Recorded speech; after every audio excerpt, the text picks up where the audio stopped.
आज Doubtnut app download करें। Doubtnut पर अपने सभी गणित, रसायन विज्ञान, भौतिक विज्ञान और जीव विज्ञान के डाउट्स का करो सफाया। बस प्रश्न की फोटो खींचो, एक ही प्रश्न को क्रॉप करो और तुरंत वीडियो सोल्यूशन पाओ। अभी डाउनलोड करें। तो एवरीवन, हमें क्वेश्चन दिया हुआ है एबीसी एक त्रिभुज है जिसमें कोण सी इक्वल टू 90 डिग्री है। यदि सीडी शीर्ष सी से एबी पर डाले गए लंब की लंबाई पी है तथा BC equal to A C equal to b और A B equal to c हो तो सिद्ध करो कि 1/p square equal to 1/a square plus 1/b square. ठीक है, तो देखो हमें एक एबीसी एक त्रिभुज दिया हुआ है जो कि समकोण त्रिभुज है। तो हम इसका डायग्राम बना लेते हैं एक बार जिससे हमें क्लियर हो जाए। तो कोण सी 90 डिग्री है, तो ये हमारा हो गया ए और बी। अब इन्होंने क्या कहा है कि बेसिकली सी से ए बी पर लंब डाला गया है, ठीक है ना। तो ये लंब मिलता है ए बी को बिंदु डी पर और इस लंब की लंबाई पी है, ठीक है। तो यहां से हम कह सकते हैं कि जो सी डी का मान है वो पी के बराबर है और इन्होंने कहा है कि जो बी सी है वो ए के बराबर है और ए सी बी के बराबर है और ए बी इक्वल टू सी के बराबर है, ठीक है। तो हम जानते हैं कि किसी भी बेसिकली त्रिभुज का क्षेत्रफल क्या होता है। त्रिभुज का क्षेत्रफल क्या होता है, 1/2 इंटू आधार इंटू ऊंचाई। यही हमारा किसी भी त्रिभुज का क्षेत्रफल होता है, ठीक है ना। समकोण त्रिभुज का क्षेत्रफल यही तो होता है, 1/2 गुणा आधार गुणा ऊंचाई।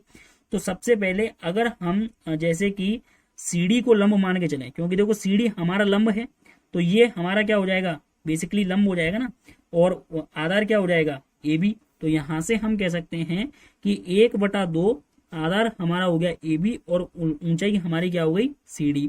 और हम इस त्रिभुज के क्षेत्रफल को कैसे लिख सकते हैं, एक तो 90 डिग्री का कोण हमारा यहाँ पर बन रहा है और एक हम त्रिभुज के क्षेत्रफल को ऐसे भी तो लिख सकते हैं, क्योंकि समकोण त्रिभुज एक कोण यहाँ पर भी तो 90 डिग्री बन रहा है, तो हम इसको ऐसे भी लिख सकते हैं 1/2 इंटू आधार गुणा ऊंचाई। तो ये बेसिकली ए इंटू बी के रूप में आ जाएगा, यानी ए सी इंटू बी सी। अब चूंकि दोनों ही त्रिभुज के क्षेत्रफल को निरूपित कर रहे हैं तो आपस में बराबर होंगे। तो देखो ए बी का मान हमें सी दे रखा है और सी डी का मान दे रखा है पी। तो यहाँ से P C equal to A C B C. तो देखो ए सी यानी बी और बी सी ए, तो ये हमें P C equal to A B मिल गया यहाँ से। फिर इसके अलावा हम समकोण त्रिभुज ए बी सी में पाइथागोरस थ्योरम लगा सकते हैं। अब पाइथागोरस प्रमेय क्या कहती है, पाइथागोरस प्रमेय कहती है बेसिकली कि कर्ण का होल स्क्वायर इक्वल टू आधार का होल स्क्वायर प्लस लंब का होल स्क्वायर। तो कर्ण क्या है इसमें हमारा ए बी है। तो देखो ए बी का whole square equal to A C का whole square plus B C का होल स्क्वायर, ये चीज बोलेंगे हम यहाँ से, ठीक है, पाइथागोरस प्रमेय से। तो अब चूंकि ए बी का होल स्क्वायर यानी क्या था हमारा, तो यहाँ पर हम देखें तो सी स्क्वायर हो जाएगा ये, ठीक है ना। तो C square equal to A C square. तो ए सी कितना है अपना, यहाँ से बी स्क्वायर है और बी सी अपना ए स्क्वायर है। अब देखो सी की जगह यहाँ पर हम क्या लिख सकते हैं, ए बी अपॉन पी लिख सकते हैं। तो सी का मान यहाँ पर हम रख देते हैं। तो A square B square upon P square equal to B square plus A square. अब हम क्या करते हैं, इसमें ए स्क्वायर बी स्क्वायर से भाग लगा देते हैं क्योंकि हमें तो 1/p स्क्वायर चाहिए। तो ये हमें मिल जाएगा 1/a square plus 1/b square. तो हमें यही तो प्रूव करना था, तो हमारा यहाँ पर ये प्रूव हो जाता है। Thank you.